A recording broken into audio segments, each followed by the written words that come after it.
Hello friends. Notebook का इस संस्थान में आपका स्वागत है। मेरा नाम है सुनील कुमार। मैं यूपी पीसीएस में 2018 बैच में सेलेक्टेड हूँ डीवाईएसपी पोस्ट पे। आज मैं यहाँ उपस्थित हूँ कोई क्लास की वीडियो पढ़ाने के लिए नहीं। आज मैं आपको बताऊंगा कि मेरी सक्सेस स्टोरी कैसी रही है, मेरी जर्नी कैसी रही है और सफलता को कैसे पाया जा सकता है। स्टोरी थोड़ी फिल्मी आपको लगेगी, लेकिन जो सच है वो यही है। कभी कभी होता ऐसा है कि हमको लगने लगता है कि अब नहीं हो पाएगा, अब हो ही नहीं पाएगा, मुझे छोड़ देना चाहिए फील्ड। जब ऐसी भावना आती है तो समझ जाइए कि वो बहुत स्ट्रांग फीलिंग है। मतलब कि आप एक पॉइंट पे होते हैं, बस वहाँ आपको पकड़ने की ज़रूरत होती है। अगर मैं इससे आगे बढ़ गया तो मैं सफल हो जाऊंगा। मेरी लाइफ में भी कई बार ऐसा दौर आया, लगा कि अब मेरे से हो नहीं पाएगा, मेरे लिए फील्ड नहीं बना है, छोड़ देना चाहिए। लेकिन जब भी ऐसा आता था, मेरे अंदर ऐसी भावना आती थी, तो मेरे पास कुछ फ्रेंड्स, अच्छे फ्रेंड थे जो हमेशा मोटिवेट करते रहे। फैमिली से अच्छा सपोर्ट मिला, माता पिता ने हमेशा सपोर्ट किया, मेरा दोस्तों ने अच्छा सपोर्ट किया, जिसकी वजह से मैं आज आपके सामने खड़ा हूँ। तो मैं आपको बताऊंगा कि मेरी जर्नी कैसी रही है, ये सफलता कैसे मुझे मिली, कब से मेरा ये टारगेट था, मैं आपको प्रॉपर सब कुछ बताऊंगा।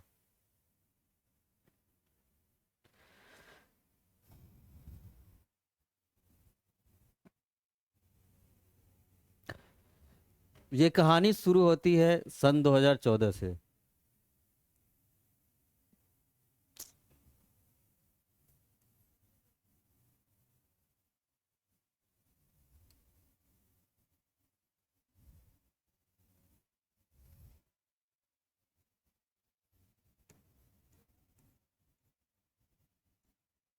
कहानी शुरू होती है 2014 से।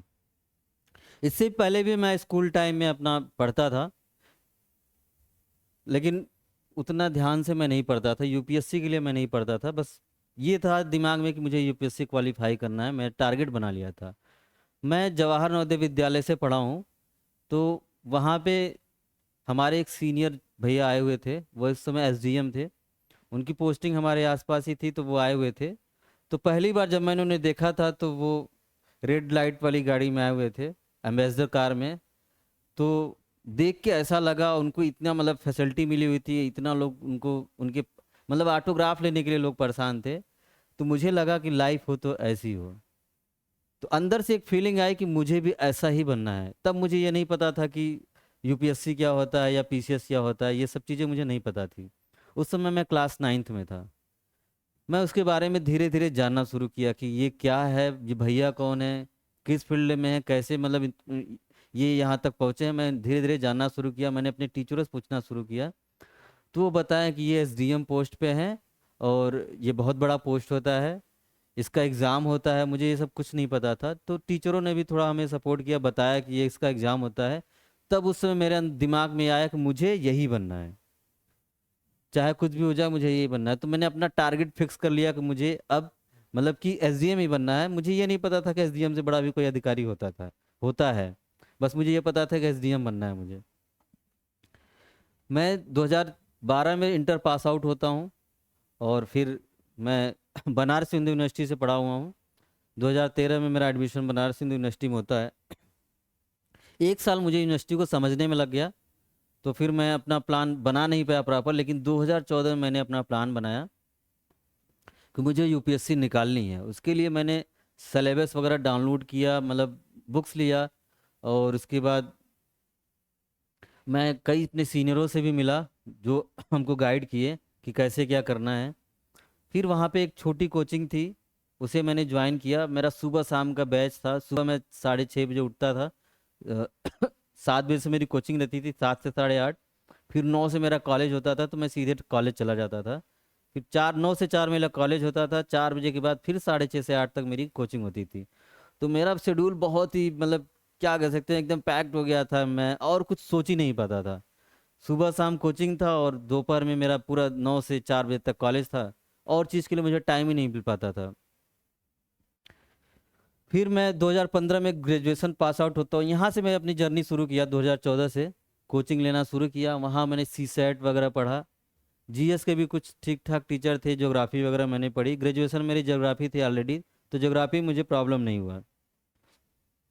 उसके बाद 2015 में मैं ग्रेजुएशन पास आउट हो गया। 2015 में मैं ग्रेजुएशन पास आउट हुआ, तो मुझे दिल्ली आना था। ये पता था मुझे कि मुखर्जी नगर में अ, मतलब आईएएस वहाँ बनाया जाता है, आईएएस की मशीन कहा जाता है मुखर्जी नगर को, ये मुझे पता था। तो मुझे आना था मुखर्जी नगर। तो उस समय क्या हुआ था कि मेरे पिताजी गवर्नमेंट जॉब में नहीं थे, तो उनके पास इतना पैसा नहीं था कि वो मुझे दिल्ली भेज सकें। तो मेरे मतलब कि वो एक किसान हैं, वो उनके पास गवर्नमेंट जॉब नहीं था, तो इतनी सैलरी नहीं थी उनकी कि वो पढ़ा सके। परिवार का पालन पोषण ठीक ठाक हो जाता था, खेत वेत ठीक था हमारे पास। तो मैं जिद्दी किस्म का था, मैंने बोला कि मुझे पढ़ना है, मुझे जाना है, कैसे भी पढ़ना है मुझे, लेकिन जाना है मुझे ये करना ही है। पिताजी बोले कि तुम एमबीए वगैरह कर लो, ये बहुत टफ फील्ड है, लोगों के बाल झड़ जाते हैं, बूढ़े हो जाते हैं लोग, लेकिन क्वालिफाई नहीं हो पाते हैं। इलाहाबाद में उन्होंने देखा हुआ था, वो भी पढ़े लिखे हैं, घूमते थे, देखते थे। कई लोगों को अपने आसपास भी देखा जो तैयारी किए सफल नहीं हुए, तो उनको भी, उनके अंदर भी एक डर था कि कहीं ना कहीं इसके साथ कुछ गलत ना हो जाए। लेकिन मेरे जिद के आगे उनको झुकना पड़ा। मैंने बोला मैं पढ़ूंगा तो यही पढ़ूंगा, नहीं तो मैं कुछ नहीं करूंगा। फिर उनको मेरी जिद के आगे झुकना पड़ा, तो बोले कि ठीक है, तुम जाओ पढ़ो, जो भी खर्च आएगा मैं दूंगा। पिताजी मेरे खेत बेचते हैं, ये सब बोलना नहीं चाहिए इस मन से, लेकिन मेरे पिताजी ने मेरे लिए इतना किया है, उन्होंने खेत बेचा, 1 बीघा उन्होंने खेत बेचा, और जो भी उससे पैसा आया, कितना आया ये मुझे नहीं पता, लेकिन प्रॉपर मेरी पढ़ाई लिखाई जैसे भी उन्होंने की। गवर्नमेंट जॉब था नहीं उनका। तो मैं दिल्ली आता हूँ, मैंने दे आईएएस कोचिंग ज्वाइन किया, वहाँ से मैंने अपनी पढ़ाई लिखाई शुरू की। पिताजी ने बोला था बेटा जब वापस आना तो स्टार लगे होने चाहिए तुम्हारे कंधों पे। मुझे ये नहीं पता था उस समय कि स्टार मतलब, मुझे तो बस बनना था कैसे भी। हाँ ये पता था कि पुलिस विभाग भी इसमें होता है, लेकिन उनका सपना था कि उन्होंने बोला था जब आना दिल्ली से तो स्टार लगे होने चाहिए तुम्हारे कंधे पे। तो मैंने उनसे वादा करके आया था कि जब भी मैं जाऊंगा घर तो सेलेक्ट होके ही जाऊंगा। उसके बाद मैं, मेरा 2015 अक्टूबर से मैंने कोचिंग ज्वाइन किया हुआ था नहीं, 2016 अक्टूबर से ज्वाइन किया था, सॉरी 2015 अक्टूबर था। तो वहाँ से मैंने कोचिंग ज्वाइन किया और मैंने अपने पढ़ाई लिखाई शुरू की। 20 मार्च को पहला पीसीएस का एग्ज़ाम था, तो मैं कॉलेज टाइम से ही अपना पढ़ाई लिखाई करता था, तो पीसीएस का मुझे ठीक ठाक अनुभव हो गया था, मतलब पीसीएस के क्वेश्चन मैं बना लेता था। 20 मार्च 2016 को पहला पीसीएस का एग्ज़ाम मैंने दिया और मैं प्री क्वालिफाई हो गया। 2016 को मेरा पहला एग्ज़ाम था पीसीएस का, और मैं ये प्री क्वालिफाई हो गया था बिना किसी कोचिंग के, मेहनत की, मतलब मैं अपनी मेहनत से प्री क्वालिफाई हुआ था। और उस समय पीसीएस का सिलेबस डिफरेंट था, जीएस जो था वो ऑब्जेक्टिव था, ऑप्शनल 2 हुआ करते थे। तो यहाँ पे आईएएस की कोचिंगें हैं, पीसीएस को कोई पढ़ाता नहीं है, इसलिए मुझे जो करना था सेल्फ करना था। फिर मैं मेंस पे लग जाता हूँ, 16 के मेंस पे लगा, 2 ऑप्शनल मुझे पढ़ने थे, और मैं सिर्फ ज्योग्राफी, मेरा एक अच्छा ऑप्शनल था जो मैं ज्योग्राफी पहले से पढ़ा हुआ था, तो एक तो मेरे पास था ज्योग्राफी, ज्योग्राफी मेरे पास था। लेकिन दूसरा चूज करने में मुझे समस्या हो रहा था कि मैं दूसरा ऑप्शनल कौन सा रखूं। हिस्ट्री भी मेरी ठीक ठाक थी, लेकिन मैं हिस्ट्री रख नहीं सकता था क्योंकि वो दोनों ही बड़े सब्जेक्ट हो जाते हैं। तो मुझे लगा कि कोई छोटा सब्जेक्ट रखते हैं जिससे जिसको तैयारी करने में आसानी हो जाए, तो मैंने सोशल वर्क चूज किया, सोशल वर्क चूज किया, सोशल वर्क चूज किया। और सोशल वर्क चूज करना मेरे लिए सही, एक तरीके से सही था, क्योंकि मेरे सोशल वर्क में ज्योग्राफी से ज़्यादा मार्क्स आए थे। लेकिन मेरा इंटरव्यू कॉल नहीं आया, मेंस का रिजल्ट आया, मेरा इंटरव्यू कॉल नहीं आया। करीब 30-35 मार्क्स से मेरा इंटरव्यू रुक गया था। जब मार्कशीट आती तो मेरे 30 या 35 नंबर कम रह गए थे, और ये मेरी मेहनत से थे। उस समय मैं प्रॉपर कोचिंग कहीं से ले नहीं पाया था। फिर मैं यूपीएससी का एग्ज़ाम भी देता हूँ, 2016 वाला यूपीएससी का एग्ज़ाम देता हूँ, लेकिन प्री क्वालिफाई मेरा नहीं होता है। उसके बाद 2017 तक मैं तैयारी करता हूँ। 2017 भी मैं यूपीएससी का एग्ज़ाम देता हूँ, जून 2000 17 जून को शायद एग्ज़ाम था, 17 जून को शायद यूपीएससी का एग्ज़ाम था। ये भी एग्ज़ाम मैंने दे दिया विदाउट तैयारी है, और मेरा ये भी प्री नहीं हुआ। 2017 में मेरे साथ एक घटना घटी। मैं 2017 में यूपीएससी का एग्ज़ाम देके पेपर ठीक ठाक गया था, तो मुझे लगा प्री प्री क्वालिफाई हो जाना चाहिए, खुश भी था। तो घर पे कुछ काम भी था, तो पापा ने बुला लिया, तो मैं घर चला गया। घर जाता हूँ, मेरे साथ एक दुर्घटना हो जाती है। मेरा एक्सीडेंट हो जाता है 2017 में, वो भी ढंग का एक्सीडेंट हुआ था, कहना नहीं चाहिए यहाँ पे। लेकिन कभी कभी कुछ दुखद घटनाएं ऐसी हो जाती हैं कि इंसान उसको भूलता नहीं है। और जब ये एक्सीडेंट हुआ था तो मैं पूरी तरह टूट गया था, क्योंकि मैं अपनी प्रिपरेशन जर्नी में था उस समय। और मुझे एक दो दिन कोई होश हवास नहीं था कि मेरे साथ क्या हुआ है। और कई जगह से फ्रैक्चर हुआ था मुझे, राइट हैंड फ्रैक्चर हो गया था, राइट पैर फ्रैक्चर हो गया था, कमर भी हेल एंड फ्रैक्चर था, चेहरे पे भी चोटें वोटें आई थी। तो मैं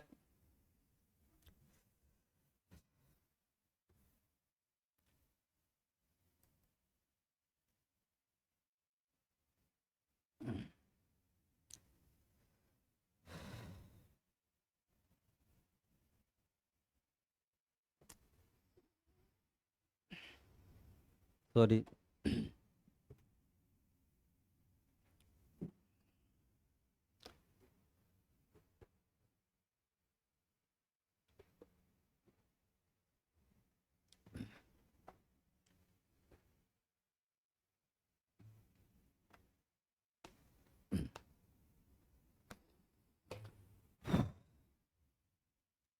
मैं इस फील्ड को लेके बहुत पागल था। जब मेरा 2017 में एक्सीडेंट होता है तो मैं अंदर से पूरा टूट गया था, मुझे समझ में नहीं आ रहा था क्या करना चाहिए।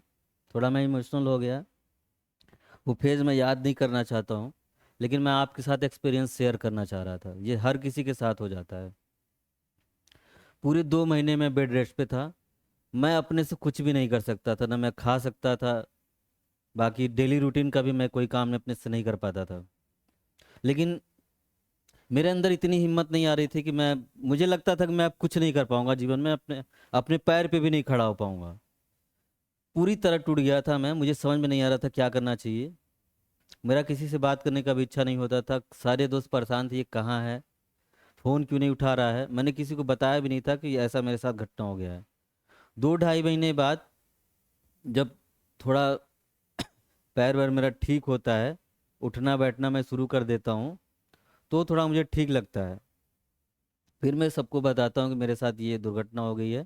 फिर दोस्तों ने काफ़ी मतलब सुनाया हमको, क्योंकि कम से कम बताना तो चाहिए क्या हुआ है।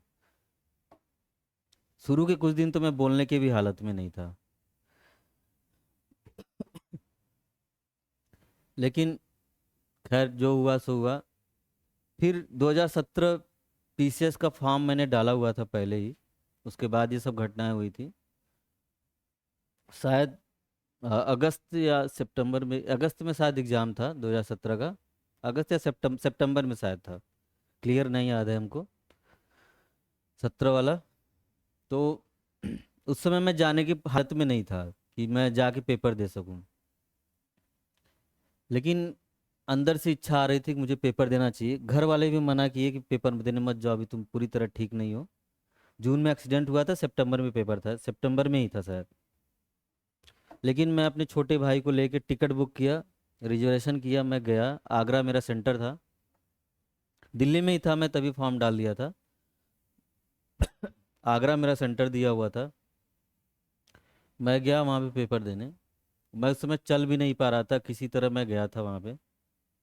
और मैं कुछ भी नहीं पढ़ा था, मतलब स्टैटिक्स थोड़ा बहुत बुक्स वगैरह मैंने लाया था घर पे, वो अपना देखता था, लेकिन उतनी मेरी तैयारी नहीं थी। हाँ, घटना चक्र का मैं करंट अफेयर लाया था। आगरा जाके मैं 2 दिन पढ़ा था, सिर्फ मैं 2 दिन पहले ही निकल गया था। 2 दिन में आगरा में घटना चक्र पूरी खत्म कर डाला था, और इसके साथ एक छोटी सी पॉइंटर या वन लाइनर टाइप की आती थी, उसे पढ़ा था मैंने। अब उसे किस्मत कहिए या जो कहिए, जितना मैंने उसमें से पढ़ा था, सारे करंट मेरे से बने थे।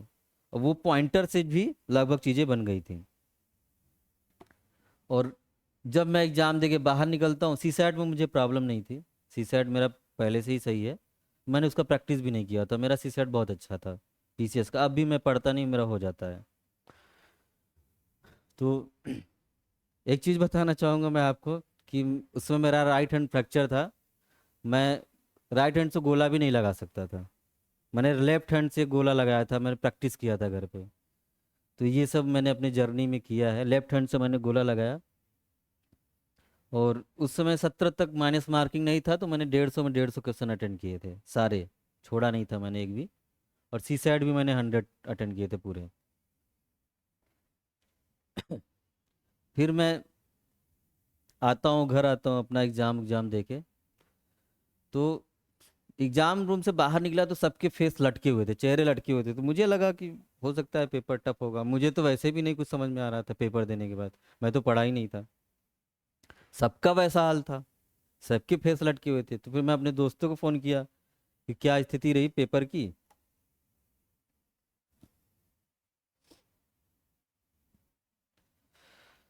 तो उन्होंने बताया पेपर इस बार टफ था थोड़ा। तो हम कहे यार हमको तो क्या पता टफ था क्या था, मुझे नॉर्मल, मतलब मुझे तो, मैं तो पढ़ा ही नहीं था, मुझे कुछ पता ही नहीं था, बस पेपर दे के आ गया मैं। तो 17 का जब रिजल्ट आता है, तो मैं रिजल्ट भी नहीं देखा था, रिजल्ट देखा नहीं था, तो उस समय रिजल्ट लेट आया था। तो मेरे दोस्तों ने ही बताया कि तुम्हारा पीटी क्वालिफाई हो गया है। मुझे यकीन ही नहीं हो रहा था, भरोसा नहीं हो रहा था कि मैं तो पढ़ा ही नहीं था, प्री कैसे क्वालिफाई हो गया। लेकिन रिजल्ट जब उन लोगों ने भेजा, मैंने देखा, तो सच में मैं प्री क्वालिफाई था। तो मेंस की मैंने प्रिपरेशन तैयार की, वहाँ भी मैंने मतलब कोचिंग प्रॉपर हुआ नहीं था मेरा। तो पीसीएस की मैंने कायदे से क्लास की नहीं थी कहीं पे, उस समय भी दो ऑप्शनल थे। तो मैंने अपना प्रिपरेशन स्टार्ट किया, फिर वही geography optional, social work optional, दोनों सब्जेक्ट थे वो मैंने रखे। 2017 का जब मेंस का रिजल्ट आता है,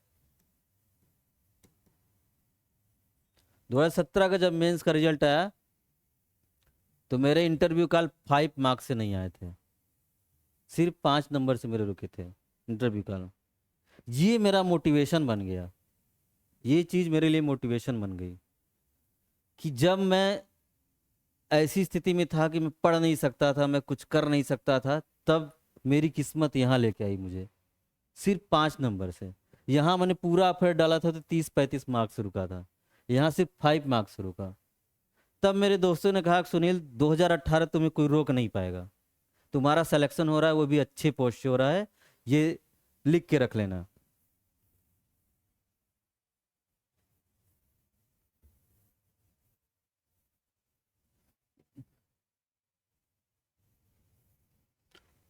वो लोग बताया कि 2018 बैच का जो तुम्हारा यूपी पीसीएस है, उसमें तुम सेलेक्ट हो रहे हो, इसे कोई रोक नहीं पाएगा, और अच्छी पोस्ट मिलेगी। तो मुझे मतलब ठीक था, मुझे भरोसा था कि होगा। लेकिन उन लोगों को जितना मेरे ऊपर कॉन्फिडेंस था, मुझे उतना अपने ऊपर कॉन्फिडेंस नहीं था। लेकिन अंदर से ये फीलिंग आती थी कि मेरा होगा जरूर, इस बार नहीं होगा तो अगली बार होगा, लेकिन होगा जरूर। 2018 पीसीएस का मैं यूपीएससी देना छोड़ दिया, उसके बाद मैंने यूपीएससी नहीं दिया क्योंकि मेरा पीसीएस लगातार हो रहा था। फिर मैंने 2018 बैच पीसीएस की तैयारी स्टार्ट की।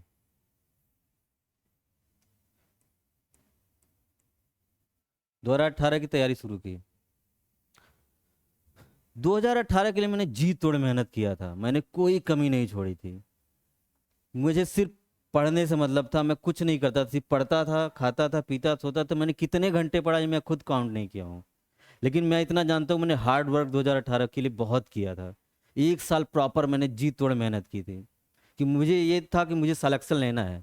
2018 बैच का जब फॉर्म आता है तो 988 पोस्ट आई हुई थी, 988 पोस्ट थी। तो मुझे ये लगता था मुझे इसमें से एक पोस्ट लेना है, हर हाल में लेना है, चाहे जो हो जाए। और मैंने उसके लिए जी तोड़ मेहनत की। पहली बार 2018 में सिलेबस चेंज होता है, जीएस ऑब्जेक्टिव से रिटर्न होता है, इंटरव्यू के मार्क्स घटाए जाते हैं, 100 नंबर का इंटरव्यू रखा जाता है, और ऑप्शनल हटा के एक कर दिया जाता है। ये मेरे लिए सूटेबल था क्योंकि मैं यूपीएससी पढ़ा हुआ था, और यूपीएससी पैटर्न पे एग्जाम होने से हमको बहुत बड़ा फायदा मिला, बेनिफिट मिला। क्योंकि ऑब्जेक्टिव जो जब था तो मैं उसमें कमी हो जाती थी मेरे से, मैं जीएस में मेरे नंबर कम आते थे। रिटेन होने से मुझे बहुत बड़ा फायदा मिला, मैं इस पैटर्न पे पहले ही ढला हुआ था। फिर हम लोग तीन दोस्त थे, हम 3 रूममेट थे। यहीं हम लोग सेंटर डाले, मतलब दिल्ली के आसपास का एड्रेस डाले। तो सेंटर आगरा दिया, आगरा हम लोग गए एग्ज़ाम देने, बढ़िया से एग्ज़ाम हुआ। फिर हम लोग ताजमहल वगैरह घूमे अगले दिन। पेपर अच्छा गया था, सबको लग गया था कि प्री हो जाएगा बहुत आराम से, पेपर अच्छा गया था। अच्छे से हम लोग ताजमहल वगैरह घुमा गया, फिर शान शौकत से पूरा हम लोग आए, फिर अपना मेंस पे लग गए, क्योंकि यकीन था कि प्री हो जाएगा। प्री हम लोग का रुका नहीं था कभी।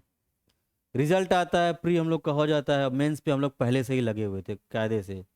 अब होता क्या है कि मेंस हम लोग का 2 बार टला, एक बार जून में था, मतलब मार्च अप्रैल में शायद होने वाला था, टल के फिर मई जून में हुआ, उसके बाद वो टल के फिर अक्टूबर में चला गया। तो इतना हम लोग को टाइम मिल गया था, हम लोग इतना टेस्ट लगाए थे, इतना टेस्ट पेपर लगाए थे जिसकी सीमा नहीं थी। कोई कोचिंग हम लोग नहीं छोड़े थे, हर कोचिंग में टेस्ट सीरीज लगाए थे। अब लिखा तो हम लोगों ने बहुत था, जीएस और ऐसे हिंदी कुछ भी नहीं छोड़ा था हम लोगों ने। तो हम लोगों ने मेंस को प्रॉपर लिखा था, बहुत लिखा था, बहुत सारे टेस्ट दिए थे। 20 टेस्ट सीरीज हम लोग लाए होंगे कम से कम, बहुत लिखा था हम लोगों ने। उसके बाद हम लोग जब मेंस मेंस का हम लोग एग्जाम देने जाते हैं, इलाहाबाद हम लोग का सेंटर था, प्रयागराज, आज का प्रयागराज। वहाँ पे हम लोग आयोग में मेरा सेंटर था। एग्जाम देते हैं, एग्जाम अच्छा जाता है, सबके चेहरे पे खुशी थी। फिर ये यकीन था कि इंटरव्यू कॉल आएगा, इतना भरोसा था। इंटरव्यू कॉल आता है, हम लोग इमोशनल हो जाते हैं, एक दूसरे से पूछते हैं, तो लगभग सब लोग का इंटरव्यू कॉल आया हुआ था। सब इमोशनल हो जाते हैं कि पहली बार हम लोग का इंटरव्यू कॉल आया था। अंदर से खुशी भी थी, लेकिन मैं उस दिन बहुत ज़्यादा रोया था। अब वो खुशी के आंसू थे कि मैं पहली बार इंटरव्यू फेस करने जा रहा हूँ। ये लगा था जीवन में कि एक बार इंटरव्यू देना है, चाहे जो हो जाए। मैं कमरा बंद करके बहुत रोया था उस दिन। जुलाई में हम लोग का इंटरव्यू होता है। इंटरव्यू पैनल हम लोग का अच्छा था, इंटरव्यू भी फाइनल हो जाता है। फिर हम लोग का सितंबर में रिजल्ट आता है, शायद 11 सितंबर था क्या, शायद या 21 सितंबर था, क्लियर नहीं याद आ रहा है। सितंबर में रिजल्ट आता है 2018 का, शायद 11 ही था, 11 21 सितंबर ऐसे ही था। ये 2020 में हम लोग का रिजल्ट आया था। उस समय सेशन लेट चल रहा था बैच के हिसाब से। 2020 में रिजल्ट आता है। और इसकी खास बात यह है कि रिजल्ट मैं अपना नहीं देखा था। मुझे मैसेज आता है मेरे दोस्तों का कि तुम डिप्टी एसपी बन गए। मैं उन लोग से बोला मजाक क्यों कर रहे हो, पहले ये बताओ इन हूँ कि नहीं हूँ मैं। और वो तो बहुत बड़ी पोस्ट है, मतलब मुझे, मतलब ये था कि मैं इन हो जाऊंगा, ये नहीं पता था कि मैं टॉप पोस्ट पे रहूंगा। एक दोस्त है, उसको हम लोग गुलाटी गुलाटी कहते हैं, तो कॉमेडियन टाइप का है, इसलिए उसका नाम हम लोग गुलाटी रख दिए थे। वो फ़ोन करके बोला तुम डिप्टी एसपी बन गए हो, मुझे यकीन नहीं हो रहा था।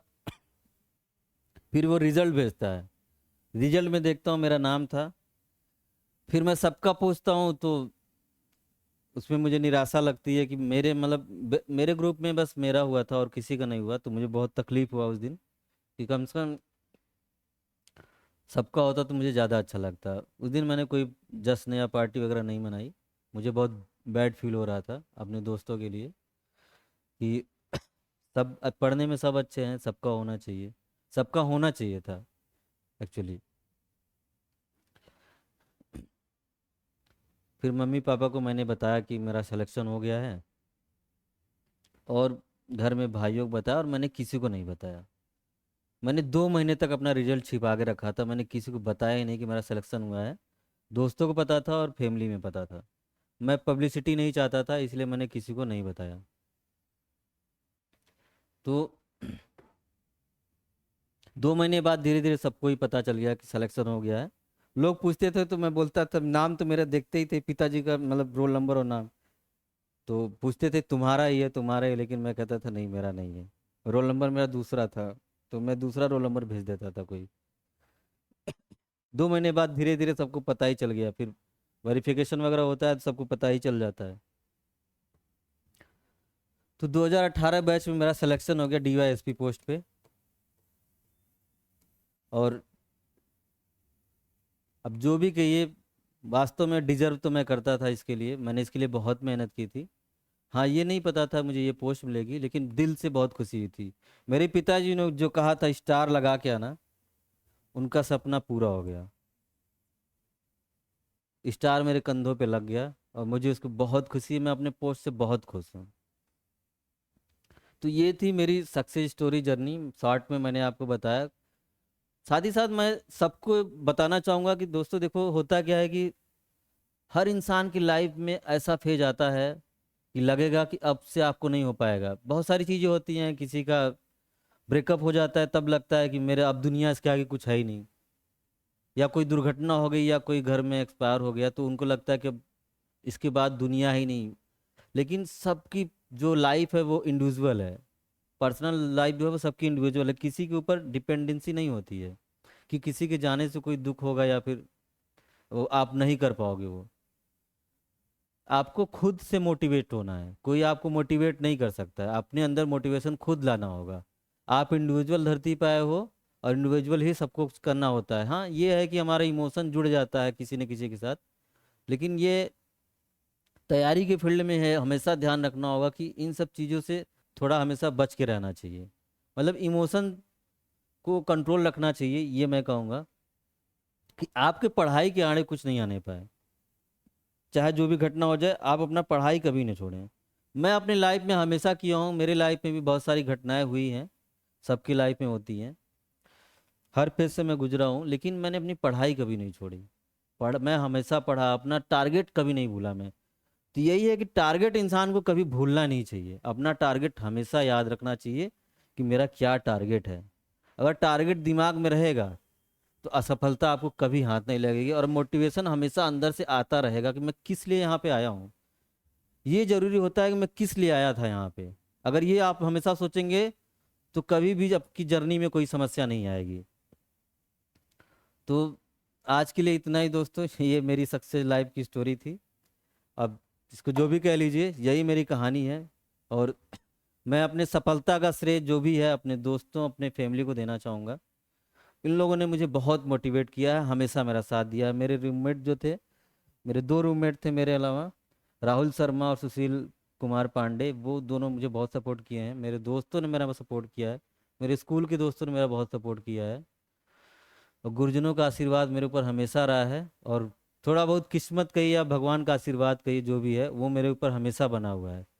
सब मेरे दोस्त लोग कहते थे तुम किस्मत के बहुत धनी हो, तो वो जो भी है मुझे लगता है कि मैं हूँ, क्योंकि इतना मतलब बैक होने के बाद मेरा पढ़ाई 1 साल तक छूट गया था 2017 में। मैं आके उसको बैक करता हूँ, मतलब बैकअप बनाता हूँ पूरा अपना फिर से रिवीजन करता हूँ। उसमें मेरे रूममेट जो थे उन लोगों ने बहुत हेल्प किया, फिर से मैं आके उन लोग के बराबर पहुँच पाया। नहीं तो 1 डेढ़ साल पढ़ाई छूटने के बाद हो नहीं पाता है।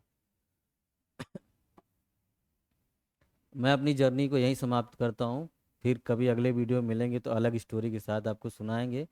अभी तो मैंने एक होलिस्टिक वे में सुना दिया है, बहुत सारी ऐसी स्टोरियां हैं जो अभी बाकी हैं बताना, कि कैसे क्या करना है तब जाके सफलता मिलेगी। तो आज के लिए इतना ही, बहुत बहुत धन्यवाद आप लोगों का।